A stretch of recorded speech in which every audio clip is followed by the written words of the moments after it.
கொரிந்தியருடைய புஸ்தகம் 12ஆம் அதிகாரம் அதில் 9வது வசனத்தை ஒருவர் வாசிக்க கேட்கலாம். 2 கொரிந்தியர் 12:9. அவர் என் கிருபை உனக்கு போதும், பலவீனத்திலே என் பலன் பூரணமாய் விளங்கும் என்றார். ஆமென், ஹல்லேலூயா. அதற்கு அவர் என் கிருபை உனக்கு போதும். ஆமென், ஹல்லேலூயா.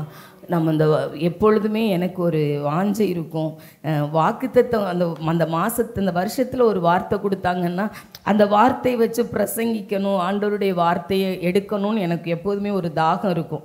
அதனால் இன்றைக்கி அந்த போன தடவைலாம் பூமி திறவுண்டு ரட்சிப்பின் கனியை தந்து நீதியும் கூட விளைவதாக கர்த்தராகிய நான் இவைகளை உண்டாக்குகிறேன். அந்த உண்டாக்குகிறேன்ற ஒரு வார்த்தை அந்த ராத்திரி வந்தவுடனே அந்த என்னுடைய ஆவியில் சில வார்த்தைகள் வெளிப்பட்டுச்சு. அப்போ தான் அந்த செய்தியும் எனக்கு ஆவியானவர் கொடுத்தார்.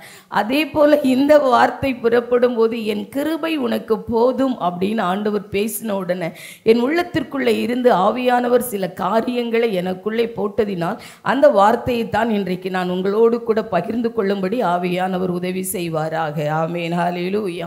நம்ம எல்லாருக்கும் தெரியும் கிருபை அப்படின்னா நம்ம எல்லாரும் ஒவ்வொரு டெஃபனிஷன் சொல்லுவோம், ஒவ்வொரு விளக்கங்கள் சொல்லுவோம். ஆனால் வேதம் அப்படி ஒரு விளக்கத்தை நமக்கு என்ன செய்யலை. தகுதி இல்லாதவனுக்கு தேவன் பாராட்டுகிறது கிருபை அப்படி இப்படின்னு நிறையா சொல்கிறாங்க. அப்படி இல்லை, தகுதி இல்லாதவனுக்கு தேவன் கொடுக்கிறது தான் கிருபைன்னு வேதத்தில் எங்கேயுமே அந்த வார்த்தை என்ன செய்யப்படவில்லை, எழுதப்படவே இல்லை. ஆகவே கிருபை என்பது மிக மிக மிக ஆச்சரியமான ஒரு வார்த்தை. அது பரலோகத்துக்கு ஒத்த வார்த்தை. அந்த கிருபை என்கிற வார்த்தை எதை குறிக்கிறது என்பதும் எதற்கு கிருபை போதும் என்பதை குறித்தும் இன்றைக்கு ஆவியானவருடைய துணையோடு கூட நாம் கர்த்தருடைய வார்த்தையை நாம் தியானிக்க போகிறோம். ஆமென், ஹல்லேலூயா. தேவனுக்கு மகிமை உண்டாவதாக. இந்த கிருபைனா என்ன, அது என்ன செய்யும் அப்படின்னு பார்த்துட்டு எதுக்கெல்லாம் கிருபை போதும் அப்படின்னு சொல்லி நம்ம பார்த்து ஆண்டவருடைய இரத்தத்துக்கும் சரீரத்துக்கும் நேராய் நாம் கடந்து போகலாம். கிருபை ஒரு மனுஷனுக்கு என்ன செய்யுமாம், விருத்தியை கொண்டு வரும். ஆமென், ஹல்லேலூயா. அதனால தான் நம்ம ரட்சிக்கப்பட்ட உடனே ஆண்டவர் கொஞ்சம் கொஞ்சமாய் நம்மை ஆசீர்வதித்து நிச்சயமாய் நம்முடைய ஆண்டவர் நம்மை விருத்தி அடைய பண்ணி இருக்கிறார். ஆமென், ஹல்லேலூயா. யாருமே இந்த இடத்துல சொல்ல முடியாது, நான் வறுமைப்பட்டு வந்தேன், இன்னைக்கு வறுமையாக இருக்கிறேன், தரித்திரத்தோடு வந்தேன், சுகவீனத்தோடு வந்தேன், வியாதியோடு வந்தேன், இன்னைக்கு அதில் பலவீனப்பட்டு இருக்கிறேன் என்று நீங்கள் சொல்வீர்களானால் உங்களுக்குள்ளே பொய்யும் பொய்யுக்கு பிதாவுமாயிருக்கிற பிசாசானவன் இருப்பதினால் மாத்திரம்தான் அப்படி சொல்ல முடியும். கர்த்தரை அறிந்த தேவனுடைய பிள்ளை வர வர நாளுக்கு நாள் அவனை விருத்தியடைய பண்ணுவது என்னவென்றால் கிருபை. ஆமென், ஹல்லேலூயா. நீங்கள் எடுத்து வாசித்து பாருங்கள். லூக்காவினுடைய புஸ்தகம் 2ஆம் அதிகாரம் 52வது வசனத்தை ஒருவர் வாசிக்கலாம். இயேசுவானவர் ஞானத்திலும் வளர்த்தியிலும் தேவ கிருபையிலும் மனுஷர் தயவிலும் அதிகமாய் விருத்தியடைந்தார். ஆமென், ஹல்லேலூயா. இயேசுவானவரே வளரணும் அப்படின்னா அந்த நம்முடைய ஆண்டவராகிய இயேசு கிறிஸ்துவுக்கு தேவ கிருபை இருந்ததுனால தான் இந்த பூமியில வாழும்போது அவருடைய ராஜ்யம் விருத்தி அடைந்தது. ஆமென், ஹல்லேலூயா. இந்த வசனம் நமக்கு என்ன சொல்லுகிறது என்றால் கிருபைக்கே கிருபை தேவை. ஆமென், ஹல்லேலூயா. நான் இந்த வார்த்தை ஏன் சொல்லுகிறேன் என்பதை நான் உங்களுக்கு சொல்லுகிறேன். கிருபைக்கே கிருபை தேவை என்றால் இந்த பூமியில மனுஷனாய் வாழுகிற அத்தனை பேரும் கிருபை இருந்தா தான் வாழ முடியும். அதனால தான் புலம்பல் அவர் எழுதும்போது எழுதுகிறார், நாம் நிர்மூலமாகாதிருப்பது கர்த்தருடைய கிருபையே. ஆமென், ஹல்லேலூயா. இந்த பூமியில வாழுகிறதற்கு எல்லாருக்கும் கிருபை தேவை. இந்த கிருபை தான் நம்மளை கொஞ்சம் கொஞ்சமாய் விருத்தி அடைந்து இந்த நாட்களில் என்ன செய்திருக்கிறது, நம்மை கொண்டு வந்திருக்கிறது. நீங்க நல்லா கொஞ்சம் நம்ம யோசிச்சு பார்த்தோம்னாவே நமக்கே புரியும். நம்ம ஊழியத்தினுடைய காலங்களை எடுத்து பார்ப்போம், நம்முடைய ரட்சிப்பினுடைய வாழ்க்கையினுடைய ஆரம்பத்தை எடுத்து பார்ப்போம். நம்ம ஆரம்பத்தில் இருந்த மாதிரி இல்லை. கஞ்சிக்கு அலைந்த நாட்கள் உண்டு. ஒரு வேளை சோத்துக்கு, ஒரு காஃபிக்கு, ஒரு உடுத்துற வஸ்திரத்திற்கு, ஒரு சின்ன உட்காருகிற ஒரு ஸ்தலத்திற்கு நாம் ஏங்கி நின்ற நம்மை நம்முடைய ஆண்டவர் இன்றைக்கு விருத்தி அடைய பண்ணி இருக்கிறார் என்றால் அது கிருபையே. ஆமென், ஹல்லேலூயா. அது கிருபை. அதுக்கடுத்து நம்ம கர்த்தருடைய வேதம் சொல்லுகிறது, இந்த கிருபைனா எப்படி பெறலாம் அப்படின்னு கேட்டீங்கன்னா நீங்க எடுத்து வாசிங்க. யோவான் 1:14 ஒருத்தர் வேகமா வாசிங்களேன். யோவான் 1:14. அந்த வார்த்தை மாம்சமாகி, நல்லா கவனிங்க இந்த வார்த்தைய, அந்த வார்த்தை மாம்சமாகி கிருபையினாலும் சத்தியத்தினாலும் நிறைந்தவராய் நமக்குள்ளே வாசம் பண்ணினார். போதும். ஆமென். ஹல்லேலூயா. நல்லா கவனிங்க, நல்லா கவனிங்க. வார்த்தை யாரு? வார்த்தை யாரு? இயேசு. அங்க கர்த்தருடைய வேதம் சொல்லுகிறது, அந்த வார்த்தை மாம்சமாகி, இயேசு மாம்சமாகியே கிருபையினால சத்தியத்தினால நிறைஞ்சுதான் நமக்குள்ள அவர் என்ன செய்தாராம்? வாசம் பண்ணினார். ஆமென். ஹல்லேலூயா. அப்ப இயேசு நமக்குள்ள வாசம் பண்ணணும் அப்படின்னு சொன்னீங்கன்னா, நீங்க விரும்புனீங்கன்னா, நீங்க கிருபையினால நிறைந்திருக்கணும். ஆமென். ஹல்லேலூயா. ஹல்லேலூயா. கிருபை என்பது நீங்கள் நானும் நினைக்கிற மாதிரியான வார்த்தைலாம் கிடையாது.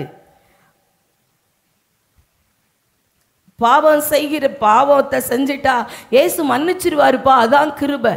அது மகா பொய். அந்த பொய்யை நம்பி நானும் நீங்களும் ஏமாந்து போகக்கூடாது. ஆமென். ஹல்லேலூயா.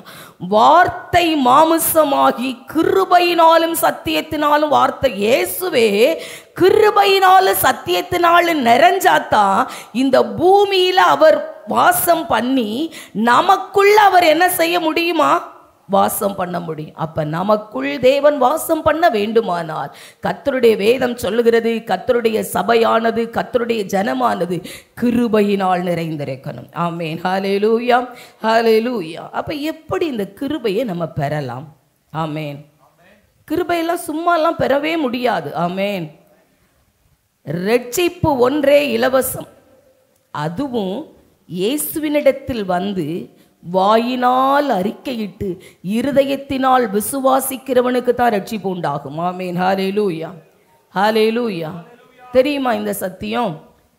ரட்சிப்பு அப்படின்னா என்ன அப்படின்னா, வாயினால் இயேசுவை அறிக்கையிட்டு இருதயத்தில் என்ன செய்யணும்? அவரை விசுவாசிக்கணும். அப்பதான் உங்களுக்கு எனக்கு ரட்சிப்பு உண்டாகும். இந்த ரட்சிப்பு அவர் கிருபையாய் இலவசமாய் நமக்கு கொடுக்கிறார். ஆனால் கிருபையை நாம் எப்படி பெற்றுக்கொள்ளலாம்? எதற்கு கிருபை போதும்? இன்னைக்கு செய்தியின் தலைப்பு, எதற்கு கிருபை போதும். ஆண்டவர் சொன்னார்ல, என் கிருபை உனக்கு போதும். அப்ப எதுக்கு போதுமானது? எதுக்கு இந்த கிருபை போதுமானது அப்படின்னு தான் இன்னைக்கு வேதத்துல ஒரு சில காரியங்களை நாம் தியானிக்க போகிறோம். எப்படி கிருபையை பெறலான்றத ஒரு வசனத்திலிருந்து நாம் பார்த்து கடந்து போகலாம். எடுத்துக்கொள்ளுங்களேன். யோவான் 1:16 ஒருவர் வாசியுங்கள்.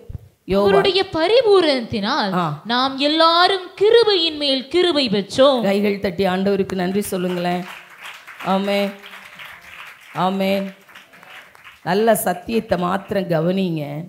அவருடைய பரிபூரணத்தினால் நாம் எல்லாரும் கிருபையின் மேல் கிருபை பெற்றோம். ஆமென். ஹல்லேலூயா.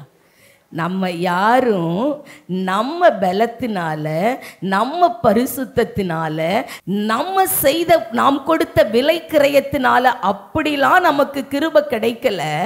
அவருடைய பரிபூரணத்தினால் கிருபையின் மேல் கிருபையை தேவன் நமக்கு கொடுத்திருக்கிறார். ஹல்லேலூயா. ஹல்லேலூயா. அப்ப கிருபையை எப்படி நாம பெற்றுக்கொண்டோம்? அவருடைய பரிபூரணத்தினால். நீ எடுத்து வாசிங்க. 1:17 வாசிங்களேன். எப்படி எனில் நியாயப்பிரமாணம் மோசேயின் மூலமாய் கொடுக்கப்பட்டது, கிருபையும் சத்தியமும் இயேசு கிறிஸ்துவின் மூலமாய் உண்டாயின. ஆமென். ஹல்லேலூயா. ஹல்லேலூயா. சொன்னேன்ல, இயேசுனாவே என்னதுதான்? கிருபைதான். அதனால்தான் ஆவியானவர் தொடக்கத்துல சொன்னார், இயேசு அப்படின்னாவே கிருபைதான். மோசையினால நியாயப்பிரமாணம் நமக்கு கொடுக்கப்பட்டது, கிருபையும் சத்தியமும் இயேசு கிறிஸ்துவின் மூலமாய் நமக்கு கொடுக்கப்பட்டது. இந்த கிருபையை ஒருவரும் ஒருத்தியும், கர்த்தருடைய ஊழியக்காரர்கள் ஊழியக்காரிகள் யாதொருவரும் இதை விருதாவாக்க கூடாது என்பதைத்தான் இன்றைக்கு நாம் வேதத்திலிருந்து நம் கர்த்தருடைய துணையோடு நாம் தியானிக்க போகிறோம். ஆமென். ஹல்லேலூயா. நல்லா புரிஞ்சுக்கங்க. கிருபை அப்படின்னா, கிருபை என்ன கொண்டு வரும்? விருத்தியை கொண்டு வரும். இது எதுக்கு சொல்றேன்னா, இதில் ஜெப விண்ணப்பம். நீங்க விருத்தி அடையணும் அப்படின்னா, தேவனே உங்க கிருபையினால என்ன நிரப்புங்கன்னு சொல்லுங்க. நாளுக்கு நாள் உங்களை என்னை ஆண்டவர் விருத்தி அடைய பண்ணுவார். ஆமென். ஹல்லேலூயா. கிருபை என்ன செய்யும்? விருத்தி அடைய பண்ணும். கிருபைனா என்ன? இயேசுதான் கிருபை. அவர் சத்தியத்தினால் என்ன செய்திருந்தாரா? கிருபையினாலும் நிறைந்திருந்தாராம். இயேசு நமக்குள்ள வாசம் பண்ணணும் அப்படின்னா அந்த வார்த்தை மாமிசமாகி கிருபையினாலும் சத்தியத்தினாலும் நிறைந்தவராய் நமக்குள் என்ன செய்தார்? வாசம் பண்ணினார். அப்ப இயேசு வாசம் பண்ணணும் அப்படின்னா கிருபை நம்ம மேல இருக்கணும். அந்த கிருபைனா என்ன அப்படின்னு கேட்டீங்க அப்படின்னா இயேசு தான் அந்த கிருபை. ஆமென், ஹல்லேலூயா. ஏனென்றால் 1:17 சொல்லுகிறது, நியாயப்பிரமாணம் மோசேயினால் கொடுக்கப்பட்டது, கிருபையும் சத்தியமும் இயேசு கிறிஸ்துவின் மூலமாய் நமக்கு கொடுக்கப்பட்டது. ஆமென், ஹல்லேலூயா, ஹல்லேலூயா. ஆகவே பழைய ஏற்பாட்டு காலத்தை விட இந்த கிருபையின் காலத்தில் வாழுகிற நானும் நீங்களும் கிருபையை ரொம்ப கவனமாய் கையாள வேண்டும். ஆமென், ஹல்லேலூயா. யாரோ தப்பான சத்தியம் சொல்லுகிறதினால் கிருபையை தப்பான முறையில் கையாண்டோ. கரண்ட் இருக்கு, கரண்ட்டை தப்பான முறையில் கையாண்டா அது என்ன செய்யும்?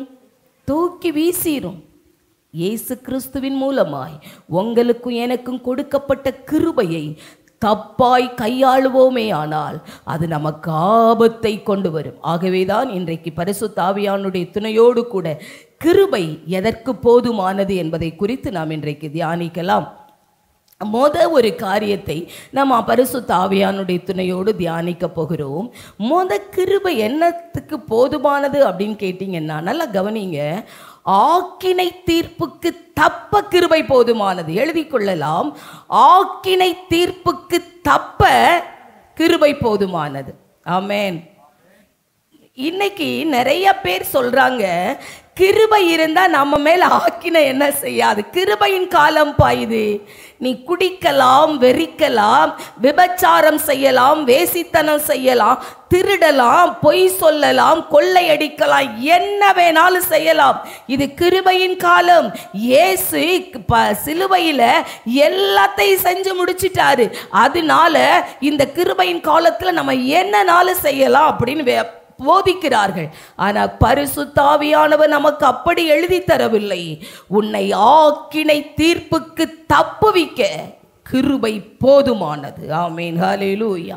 இப்படி இந்த கிருபையை ஆக்கினை தீர்ப்பு நிறைந்த காலத்திலே கிருபையில நிறைந்து தப்பின ஒரு பாத்திரத்தை நாம் ஆவியானுடைய துணையோடு இன்றைக்கு நாம் தியானிக்க போகிறோம். எடுத்துக்கொள்ளலாம்.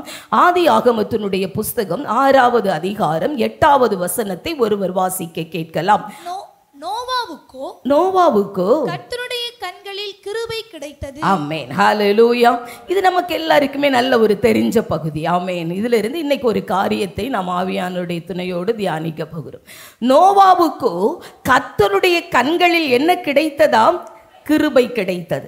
இங்கே வேதம் நம்ம ஆண்டவர் நம்முடைய கர்த்தருடைய சபைக்கு சொல்லுகிறார், என் கிருபை உனக்கு என்ன செய்யும்?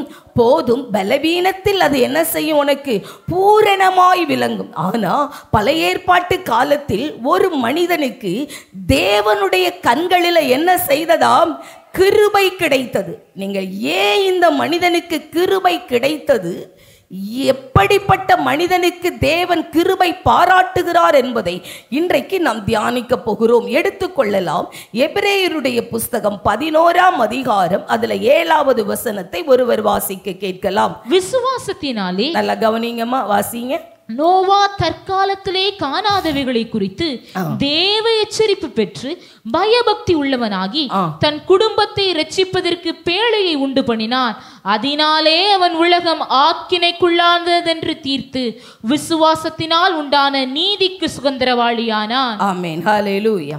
நல்லா கவனிங்க. போன திருவிருந்துல விசுவாசத்தினால் உண்டாகும் நீதிக்கு சுதந்திரவாளி என்கிற ஒரு காரியத்தை குறித்து நாம் தியானித்தோம்.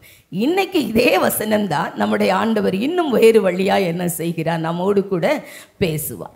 விசுவாசத்தினாலே நோவா தற்காலத்திலே காணாதவைகளை குறித்து தேவ எச்சரிப்பு பெற்று பயபக்தி உள்ளவனாகி. ஆமென், ஹல்லேலூயா, ஹல்லேலூயா. நல்ல கவனிங்க கர்த்தருடைய வார்த்தையை. யாருக்கு யாருக்கு கிருபை போதுமானது, யாருக்கு கிருபை கிடைக்குது தெரியுமா? பயபக்தி உள்ளவனுக்கு தான் கர்த்தருடைய கண்களிலே கிருபை கிடைக்கும். ஆமென், ஹல்லேலூயா. எல்லாருக்கும் கிருபை கிடைக்கும் அப்படின்னு சொல்லப்பட்டிருந்தால், எல்லாருக்குமே தகுதி இல்லாதவனுக்கு தான்ப்பா பாராட்டுகிறது கிருபை அப்படின்னு சொல்லப்பட்டிருந்தால், இந்த பூமியை கர்த்தர் ஆக்கினைக்குள்ளாக தீர்த்திருக்க கூடாது. என்ன சொல்றீங்க? உண்மைதானே? உண்மைதானே?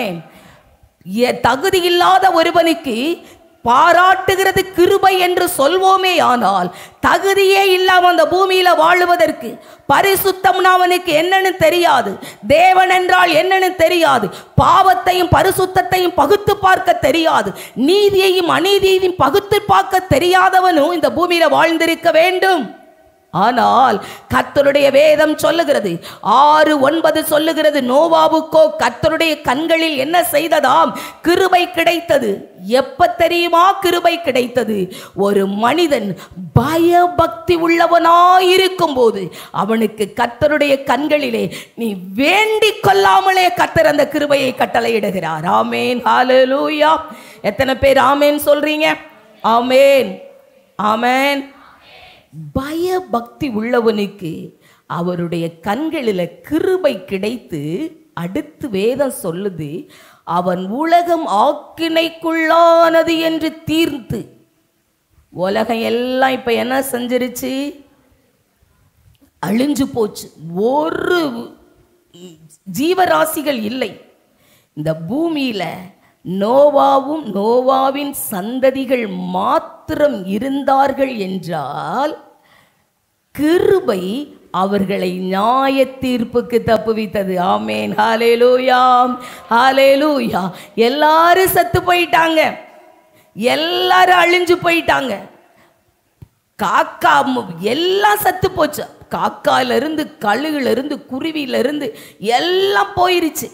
ஆனா நோவாவும் அவங்க குடும்பம் மட்டும் தப்பினதற்கு காரணம் என்னன்னா, அந்த மனிதனுடைய பயபக்தியை தேவன் பார்த்து அவருடைய கண்களிலே கிடைத்த கிருபையினாலே உலகம் ஆக்கினைக்குள்ளாக தீர்ந்த போது நோவாவுக்கு அந்த ஆக்கினை தீர்ப்பு வரல. ஆமென், ஹல்லேலூயா. இன்றைக்கு பரிசுத்த ஆவியானுடைய துணையோடு கூட நான் உங்களுக்கு ஒன்று சொல்லட்டும்.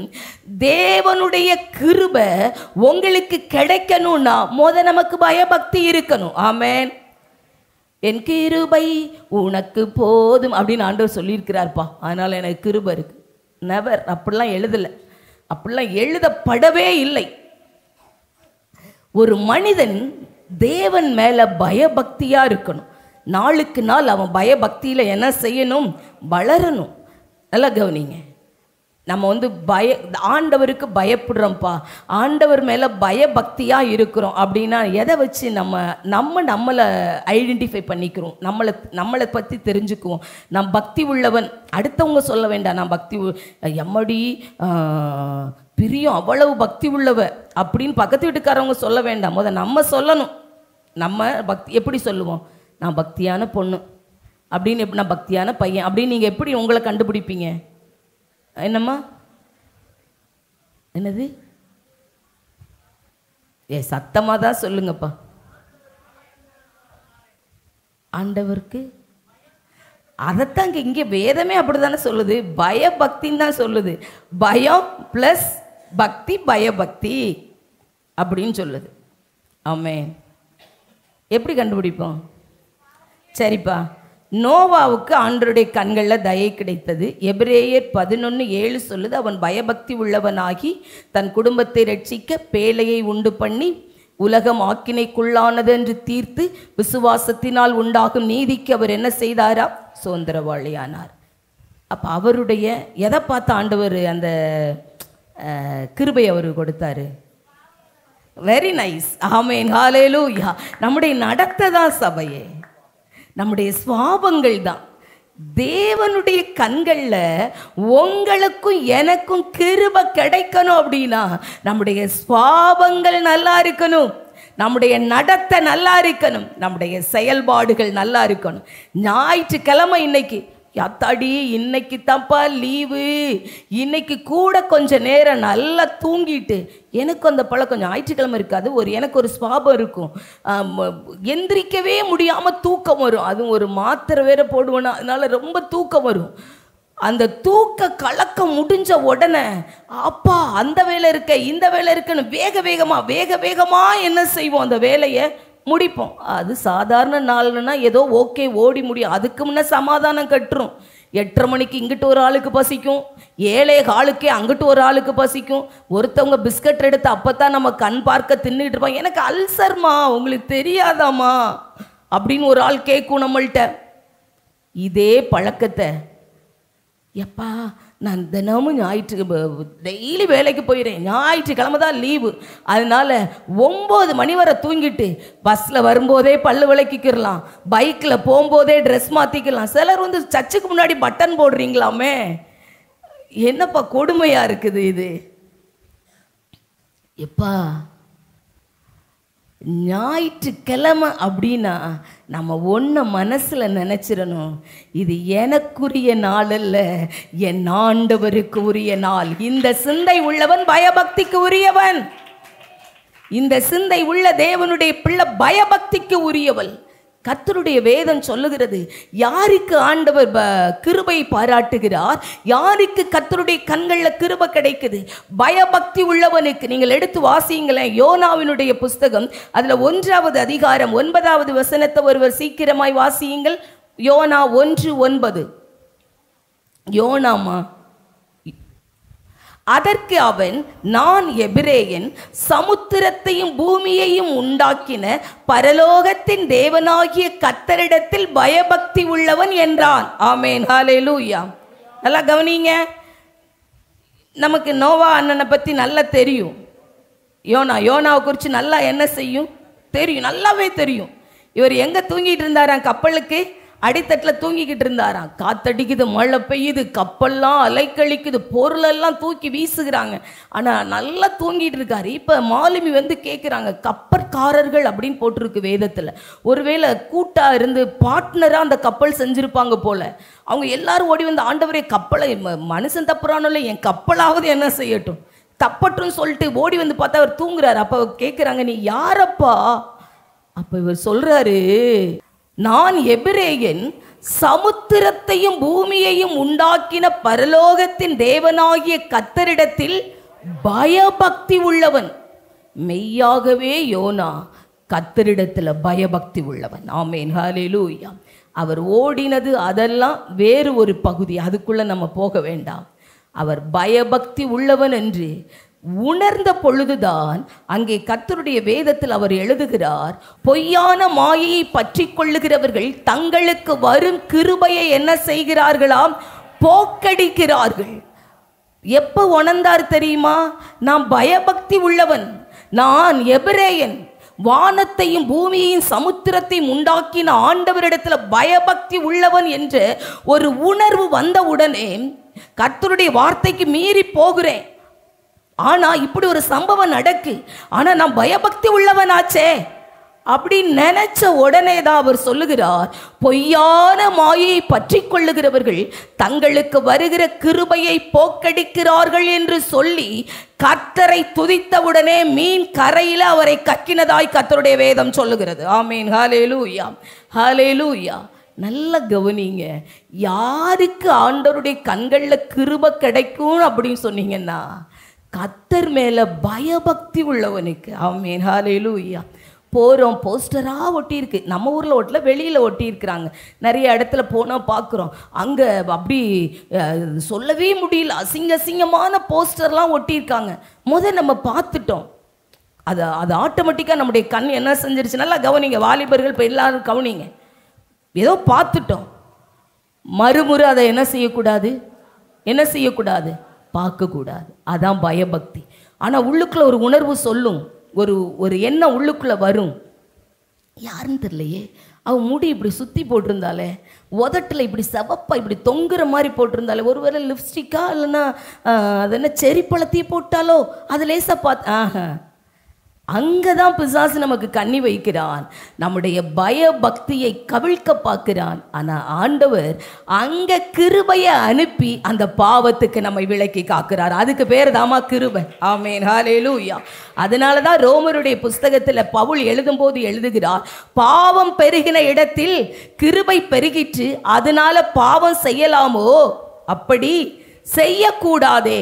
ஏனென்றால் கிருபை என்ன செய்யும் அப்படின்னு கேட்டீங்களா, உங்களை பாவம் செய்ய வச்சுட்டு தப்புவிக்காது, பாவம் செய்யாமல் உங்களை தப்புவிக்கிறதற்கு கொடுக்கப்பட்டதே கிருபை.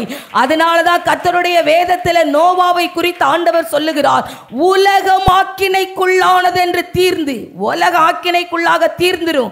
ஆனா கர்த்தருடைய கண்களில் கிருபை கிடைத்த தேவ பிள்ளையே, கர்த்தருடைய பயபக்தியை தரித்திருக்கிற தேவ பிள்ளையே, உங்களுக்கு எனக்கும் எதுக்கு தெரியுமா கிருபை போதுமானது? இந்த உலகம் நியாய தீர்ப்புக்கென்று வைக்கப்பட்டிருக்கிறது. நம்மையோ மணவாளன் சீக்கிரமாய் வந்து கூட்டிக் கொண்டு போகிறதற்காகவே அந்த கிருபை உங்களுக்கு எனக்கு மகிமையாய் கொடுக்கப்பட்டிருக்கிறது. அதற்கு கிருபை போதும், அதற்கு கிருபை போதும். ஆமென், ஹல்லேலூயா. உலகத்தோட கூட நானும் நீங்களும் வாரிக்கொண்டு போகாதிருக்க கிருபை போதுமானதே. அதனாலதான் தகப்பனாகிய தாவீது சொல்லும் போது சொன்னார், பாவிகளோடு என்னை என்ன செய்யாதிரும், வாரிக்கொள்ளாதிரும். ஆமென், ஹல்லேலூயா. பயபக்தி உள்ளவனுக்கு கிருபை பெரிய பெரிய ஆசீர்வாதங்களை கொண்டு வரும். ஆமென், ஹல்லேலூயா. ஆண்டவர் சொல்லுகிறார், உலகத்தினுடைய நியாய தீர்ப்புக்கு அல்லது உலகத்தின் ஆக்கினை தீர்ப்புக்கு கிருபை நம்ம என்ன செய்கிறது, தப்புவிக்கிறது. இரண்டாவது, நாம் எதற்கு கிருபை போதுமானது அப்படின்னா, அவரை அறிகிற அறிவு உண்டாக கிருபை போதுமானது. ஆமென், ஆமென். நல்லா கவனிங்க, அவரை அறிகிற அறிவுக்கு கிருபை எப்படிப்பட்டதா? என்னக்கா, நான் ரட்சிக்கப்பட்டு 15 வருஷம் ஆச்சு, பைபிளை படிக்காமல் நான் வீட்டை விட்டு வெளியே என்ன செய்ய மாட்டேன், போக மாட்டேன். நான் அப்படி ஜெபம் பண்ணுவேன், இப்படி ஜெபம் பண்ணுவேன் அப்படின்னு நம்ம சொல்லலாம். ஆனால் நீங்கள் இன்னைக்கு வேதத்தில் ஒரு மனிதரை நாம் தியானிக்க போகிறோம். அந்த மனிதன் தான் இந்த கிருபையை ஆண்டவரிடத்தில் இப்படி கேட்கிறார். எடுத்து வாசியுங்கள். யாத்திராகமத்தினுடைய புஸ்தகம் 33ஆம் அதிகாரம், அதுல 12 13 வரை ஒருவர் வாசிக்க கேட்கலாம். மோசே கர்த்தரை நோக்கி, தேவரீர் இந்த ஜனங்களை அழைத்து கொண்டு போ என்று சொன்னீர், ஆகிலும் என்னோட கூட இன்னாரை அனுப்புவேன் என்பதை நீர் அறிவிக்கவில்லை என்றாலும் உன்னை பெயர் சொல்லி அழைத்து அறிந்திருக்கிறேன் என்றும் என் கண்களில் உனக்கு கிருபை கிடைத்தது என்றும் தேவரீர் சொன்னதுண்டே. உம்முடைய கண்களில் இப்பொழுது எனக்கு கிருபை கிடைத்ததானால், நல்லா கவனிங்கம்மா, இங்கேதான் நல்லா கவனிங்க. கிருபை கிடைத்ததானால் நான் உம்மை அறிவதற்கும் உம்முடைய கண்களில் எனக்கு கிருபை கிடைப்பதற்கும் உம்முடைய வழியை எனக்கு அறிவியும் இந்த ஜாதி உம்முடைய ஜனம் என்று நினைத்தருளும். ஆமென், ஹல்லேலூயா. நல்லா கவனிங்க. இதுல கொஞ்சம் சில காரியங்களை நம்ம தியானிக்க போகிறோம். இந்த மனிதன் மோசே ஆண்டவர்கிட்ட கேட்கிறார், உங்க கண்கள்ல எனக்கு என்ன செய்யணும் ஆண்டவரே, கிருபை கிடைக்கணும். அப்ப ஆண்டவர் சொல்றாரு, என் கண்கள்ல உனக்கு என்ன செஞ்சிருச்சு, கிருபை கிடைச்சிருச்சுன்னு சொல்றாரு.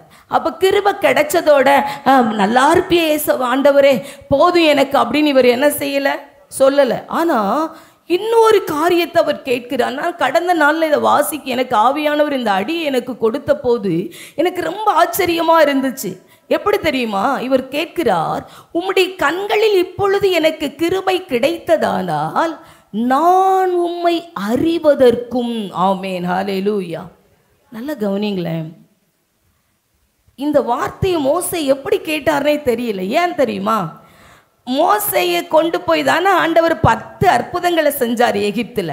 ஆமென், 10 தானே செஞ்சாரு, 10 அற்புதம் தான், 10 அற்புதம் செஞ்சாரு. அப்ப கூட இந்த தேவனை இன்னாரென்று இவர் அறியலையா? சரி, அது போகட்டும். இப்ப ஆண்டவர் செங்கடலுக்கு முன்னாடி கொண்டு வந்து நிறுத்தி வச்சிருக்கிறாரு. ஒரு இங்கிட்டும் போக முடியாது, இங்கிட்டும் என்ன செய்ய முடியாது, போக முடியாது. அங்கிட்டும் போக முடியாது, மலை இருக்குதான், அங்கிட்டும் போகும், எங்கிட்டுமே போக முடியாது. இப்ப கர்த்தருடைய வேதம் சொல்லுகிற மாதிரி நான் சங்கீதம் 136 நினைக்கிறேன், அவர் சங்கீதக்காரர் சொல்லும்போது சொல்லுகிறார், நீர் உம்முடைய கரத்தினால் என்னை என்ன செய்கிறீர், நெருக்குகிறீர். அப்படி உன் கையை என் மீது வைக்கும்போது உன்னுடைய கரத்தினால் என்னை நெருக்குகிறீர். இந்த அறிவு என் புத்திக்கு எப்படி இருக்கு, எட்டாததா இருக்கு. அவர் அறிவுக்கு அதை எட்டவே முடியல. அப்பமே கடல் இங்க நிற்கு, பார்வோனுடைய படை இங்க நிக்குது. அப்பவே ஆண்டவர் கீழ்காற்றை வீச பண்ணி ஒருவன் கூட பிரேதமா அந்த கடல்ல இஸ்ரவேலன் மிதக்காம எகிப்தியனை முழுவதையும் மிதக்க பண்ணினார்ல. அப்பவாவது இந்த ஆண்டவர் யாருன்னு மோசேக்கு தெரிஞ்சிருக்குமா, தெரிஞ்சிருக்காதா? என்ன நினைக்கிறோம்ல, அது இல்லைனாலும் ஆண்டவர் கூட்டிட்டு வந்த உடனே அந்த காட்சியை அவங்க பார்த்துருக்க. இன்னைக்கு நினைச்சாலும் நமக்கெல்லாம் மேல் புல்லரிக்குது. பகலெல்லாம் மேகஸ்தம்பம், இரவுல அக்னி ஸ்தம்பம். இதை பார்த்து கூட இந்த ஆண்டவரை நான் அறிஞ்சிட்டேன்ப்பா. இந்த ஆண்டவர் இரவுல மேகஸ்தம்பமா இருப்பார், இரவுல அக்னி ஸ்தம்பமா இருப்பார், பகல்ல மேகஸ்தம்பமா இருப்பார் அப்படின்னு இப்ப சொல்லும் போதே நமக்குலாம் புல்லரிக்குதே. அது மாதிரி அப்படி புல்லரிச்சிருந்துச்சுன்னு வச்சுக்கோங்களேன், இந்த ஆண்டவரை நான் அறிஞ்சிட்டேன்னு அவர் சத்தம் கட்டாம என்ன செய்திருக்கலாம், இருந்திருக்கலாம். அதுல கூட அவர் திருப்தி அடையல. நான் என்ன சொல்லுகிறேன் என்றால், இதெல்லாம் அவர் ஆண்டவரை அறிஞ்ச அறிவாவே அவர் நினைக்கல. அப்படின்னா இப்ப இருக்கிற வாழ்க்கை, இப்ப நம்ம அனுபவிக்கிற சுகம், இப்ப நாம பெற்றுக்கொண்ட ஆசீர்வாதங்கள் எதுவுமே ஆண்டவரை அறிஞ்ச அறிவுக்கு ஒப்பானது அல்ல என்று கர்த்தருடைய வேதம் நமக்கு கற்றுக் கொடுக்கிறது. எத்தனை பேர் ஆமேன் சொல்றீங்க? ஆமேன்.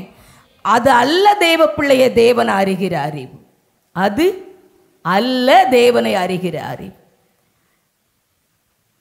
எப்படித்தான் இந்த மோசே இந்த வார்த்தையை பழைய ஏற்பாட்டு காலத்துல கேட்டார்னே தெரியல. உம்மை அறிவதற்கும் உம்முடைய கண்களில் எனக்கு கிருபை கிடைப்பதற்கும் உம்முடைய வழியை எனக்கு என்ன செய்யும், அறிவியும். அப்ப ஒரு கண்களில் கிருபை கிடைத்த மனிதனுக்கு தேவனை அறிகிற அறிவு என்ன செய்யணும், வேணும். ஏன் தெரியுமா மோசே இந்த வார்த்தையை கேட்டார்? மோசே இதுல எதுலையுமே திருப்தி ஆகல. நேற்றைய தினத்துல கூட ஆவியானவர் தேவனுடைய மனிதர் மோட்சம் கொண்டு அழகா ஒரு சத்தியம் சொன்னார். மோசே சகல கலைகளையும், எகிப்தினுடைய எல்லா கலைகளையும் என்ன செய்திருந்தார், கற்றிருந்தார். இவருக்கு மந்திரம்லாம் தெரியும். அதனால தான் ஏசப்பா ஆண்டவர் மலை மேல எல்லா படங்களும் காமிச்சிட்டு, ஒரு ஆசரிப்பு கூடாரம் இப்படி இருக்கணும், இன்னென்ன பொருள் இருக்கணும்னு ஆண்டவர் சொல்லிட்டு, இது எல்லாம் செய்யும்படி நீ என்ன செய்யி, கவனமாயிருன்னு சொல்லலமா, எச்சரிக்கையாயிரு என்றார். ஆமென், ஹல்லேலூயா. எல்லா கலையும் மோசேக்கு தெரியும். அதனால தான் மோசேயினுடைய கோலை பாம்பா அங்க போட்டுட்டு, இவருக்கும் இந்த மந்திரம் தெரியும் மோசேக்கும். இங்க வந்து போட்ட உடனே எல்லா பாம்புகளையும் இந்த கோல் ஆரோனுடைய கோல் முழுங்குச்சு பார்த்தீங்களா? அப்பதான் அவர் கொஞ்சம் நடுங்கி போனார். ஏதோ ஒரு வல்லமை இருக்கு. ஆனா இவ்வளத்தையும் பார்த்தவர் கேட்கிறார். எப்படித்தான் அவர் கேட்டார், எனக்கு என்னால் அக்செப்ட் பண்ணவே முடியல. இவ்வளவு மகிமையை பார்த்தவர், ஆண்டவரே உங்களை அறிவதற்கு உங்க கண்களில் எனக்கு என்ன செய்யணும், கிருபை. ஏங்க தேவனை அறியணும்? எடுத்து வாசிங்க தேவ பிள்ளையே. யோவானுடைய புஸ்தகம் 3ஆம் அதிகாரம், அதில் 17வது யோவானுடைய புஸ்தகம் 17வது அதிகாரம், அதில் 3வது வசனத்தை ஒருவர் வாசிக்க கேட்கலாம். ஒன்றான மெய்தேவனாகிய உம்மையும், நல்லா கவனிங்க, ஒன்றான மெய் தேவனாகிய உம்மையும் நீர் அனுப்பினவராகிய இயேசு கிறிஸ்துவை அறிவதே நித்திய ஜீவன். ஹல்லேலூயா, ஹல்லேலூயா. ஒரு மனிதனுக்கு ஏன் தெரியுமா கிருபை தேவை? நித்திய ஜீவனை சுதந்தரிக்கத்தான் கிருபை தேவை. இதை நம்முடைய தகப்பனாகிய மோசே அறிந்துதான் சொன்னாரு, ஆண்டவரே நான் நித்திய ஜீவனை சுதந்தரிக்கிறதற்கு இந்த அறிவு எனக்கு உண்டாகணும் ஆண்டவரே. ஆமென், ஹல்லேலூயா. நம்ம நினைச்சிடக்கூடாது இன்னைக்கு நான் சுகமாயிட்டேன், அதனால கர்த்தர் என்னோடு இருக்கிறார், நான் பரலோகம் போயிடுவேன்.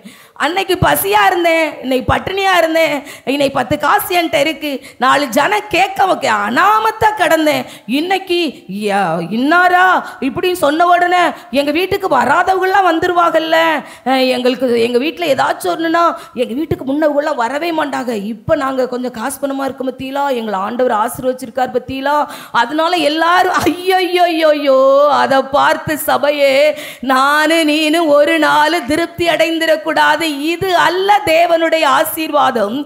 எது தெரியுமா? தேவனை அறிகிற அறிவு என்னவென்றால், தேவனை அறிகிற அறிவு என்றால் என்ன என்று என்னை கேட்பீர்களானால் அதற்கு என்ன டெஃபனிஷன்னா யோவான் 17:3. ஆமென், ஹல்லேலூயா. ஒன்றான மெய் தேவனாகிய உம்மையும் நீர் அனுப்பினவராகிய இயேசு கிறிஸ்துவையும் அறிவதே நித்திய ஜீவன். இவருக்கு எனக்கு ரொம்ப ஆச்சரியமா இருந்தது. எப்படித்தான் இந்த மனுஷன் இந்த வார்த்தையை கேட்டார்? ஆண்டவரே, நான் உங்களை அறியணும் ஆண்டவரே. நான் அதுக்கு சொல்றேன் பாருங்க, ஏன் அவர் அப்படி கேட்டிருக்கு, எப்படி ஆச்சரியமான ஆச்சரியம். நான் உங்களை அறியணும். மேகஸ்தம்பத்தை பார்த்து, அக்கினி ஸ்தம்பத்தை பார்த்து, அற்புதங்களை பார்த்து, யுத்தங்களில் ஜெயித்ததை பார்த்து எதையுமே இந்த மனுஷன் நம்பலைங்க. அதை மகிமா அப்படின்னே அவர் எண்ணலை. அத தேவனுடைய அறிவுப்பா இது அப்படின்னு அவர் சொல்லவே இல்லை. ஏன் தெரியுமா? அவருக்கு ஒன்று தெரியும். மோசே ஒன்றை நினைத்திருந்தார், எப்படி ஆகிலும் இந்த நித்திய ஜீவன் கொண்டு போகிற அந்த வழியை நான் என்ன செய்யணும், அறியணும். அதனால தான் 33:16, 17 இப்படி 12, 13 ஆண்டவர் சொல்லுகிறார் யாத்திராகமத்தில். 33:12 அந்த 13 போடுங்கப்பா. உம்முடைய வழியை எனக்கு அறிவியும். கர்த்தருடைய வேதம் சொல்லுகிறது, நானே வழி, நானே சத்தியம், நானே ஜீவன். ஹல்லேலூயா. இந்த அறிவை தாங்க மோசே கேட்டார் ஆண்டவர்கிட்ட. எப்பா, நீங்க இவ்வளவு என்ன நடத்திட்டு வர்றீங்க? எத்தனையோ லட்சக்கணக்கான மக்களை கொண்டு ஒரு போதகனா என்னை வழி நடத்திட்டு வர்றீங்க. இதுல நான் திருப்திப்படல ஆண்டவரே. எனக்கு இதுல திருப்தியே இல்லை. தினமும் மன்னா பொழியுது, காடை கூட்டம் கூட்டமாய் வந்து விழுது. எனக்கு இதுல திருப்தி இல்லை ஆண்டவரே. இது இல்லப்பா உங்களை அறிகிற அறிவு, அது வேற ஒண்ணு இருக்கு. ஏதோ என்னுடைய உள் மனசு சொல்லுது. உங்களை அறிகிற அறிவை நீங்க எனக்கு காண்பீங்கன்னு சொன்ன உடனே பாருங்களேன், நீங்க அந்த வசனத்துல 34வது அதிகாரத்தினுடைய முதல் வசனத்துல நீங்க அப்படியே கடந்து வாங்களேன். அப்படியே எடுங்க 34. நீங்க நான் வாசிக்கிற பாருங்க. கர்த்தர் மோசேயை நோக்கி, முந்தின கற்பலைகளுக்கு ஒத்த 2 கற்பலைகளை இழைத்துக்கொள். நீ உடைத்து போட்ட முந்தின கற்பலைகளில் இருந்த வார்த்தைகளை அவைகளில் என்ன செய்வேன், எழுதுவேன் அப்படின்னு ஆண்டவர் சொல்லிட்டார். அப்போ அவர் சொல்றாரு, நீங்கள் உங்கள் மகிமையை எனக்கு என்ன செய்யணும் ஆண்டவரே? நீங்கள் 33:18 வசனத்தில் நீங்கள் வாசிப்பீங்கன்னா, மோசேனுடைய ஆசை எல்லாமே உங்கள் மகிமையை எனக்கு என்ன செய்யணும், நீங்கள் காண்பிக்கணும். அவர் எதையுமே மகிமையாக என்னலை, ஏதோ ஒரு மகிமை இருக்கு, அதை நான் என்ன செய்யணும், பார்க்கணும்.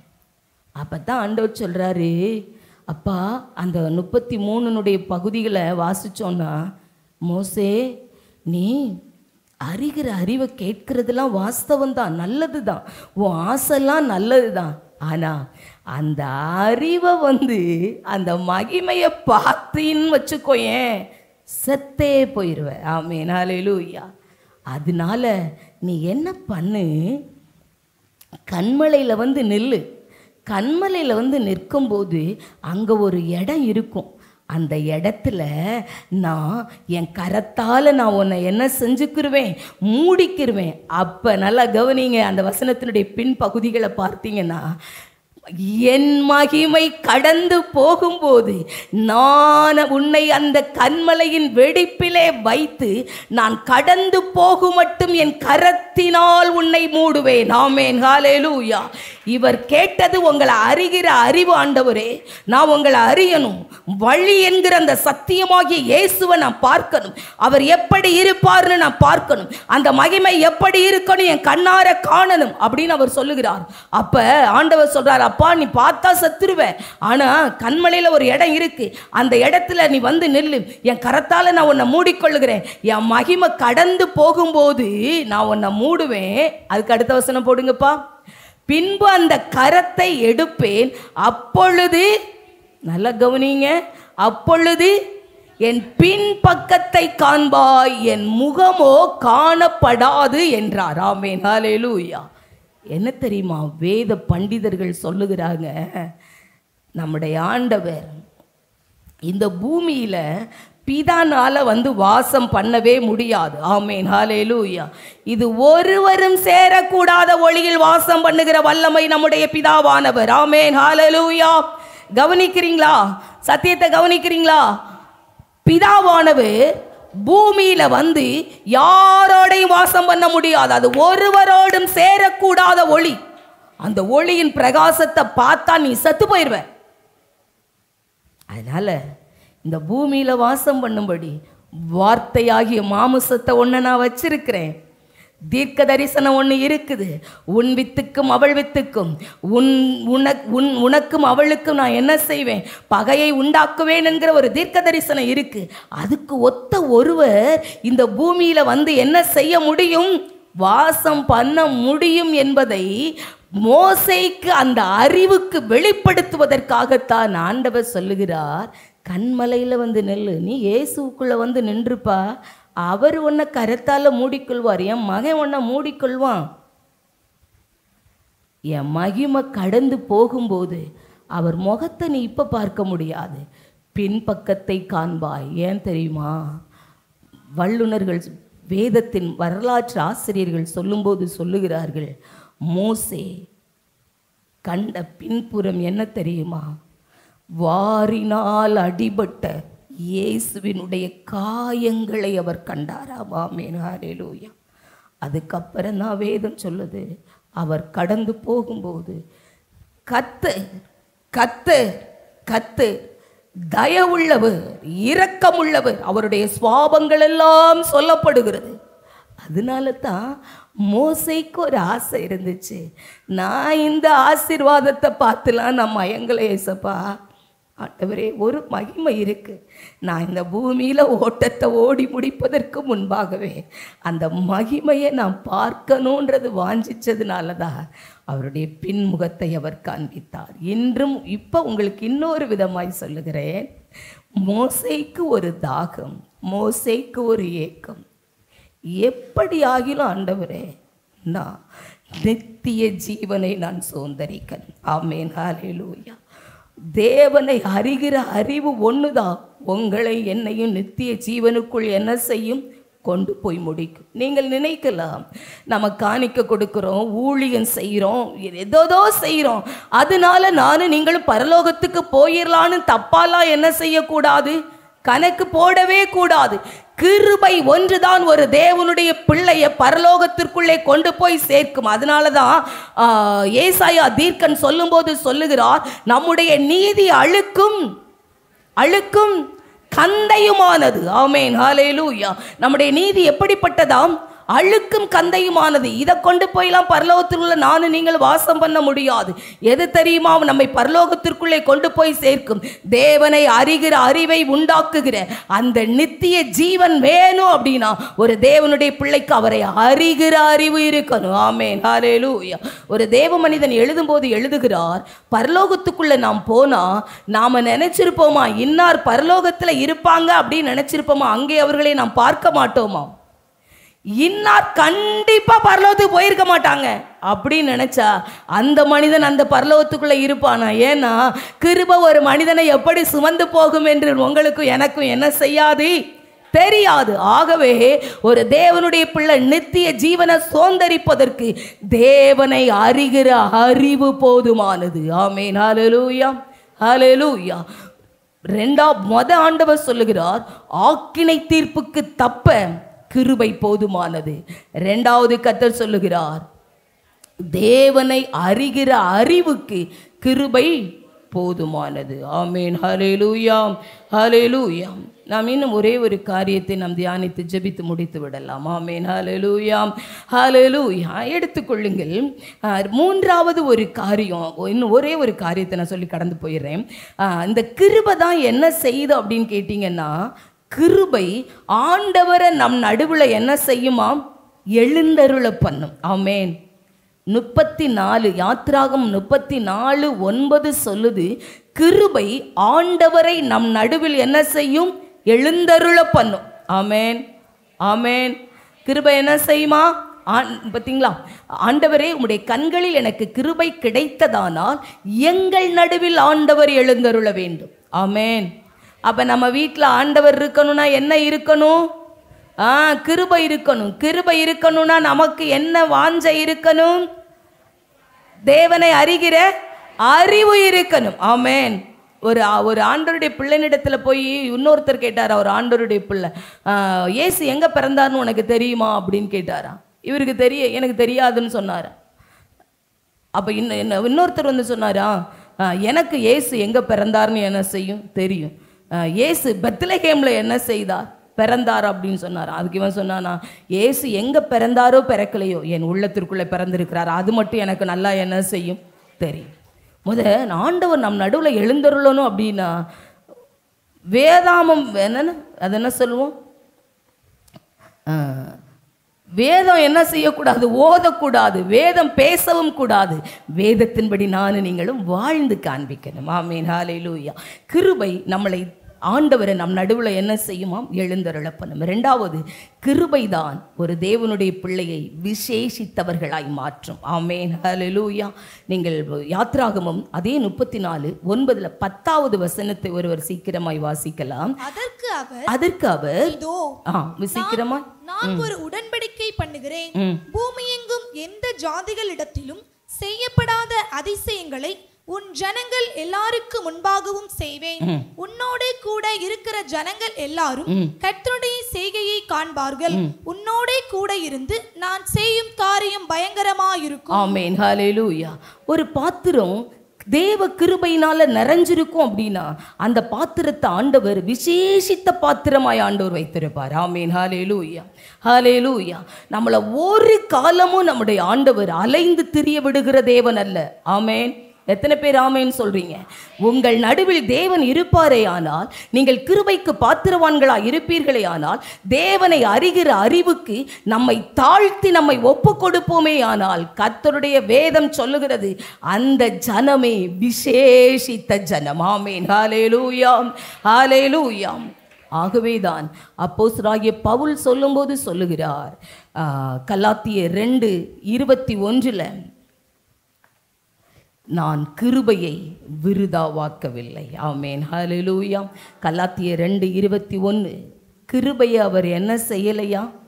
நான் தேவனுடைய கிருபையை விருதாவாக்குகிறது இல்லை. ஆமேன். ஹல்லேலூயா.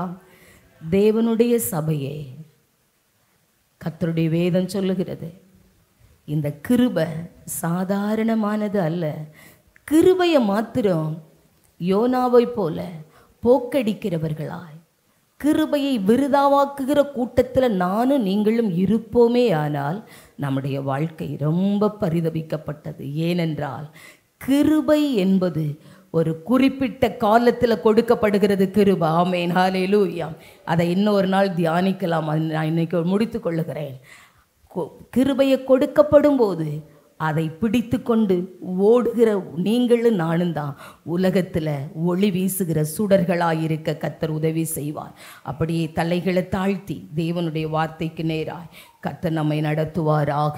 ஆமென்.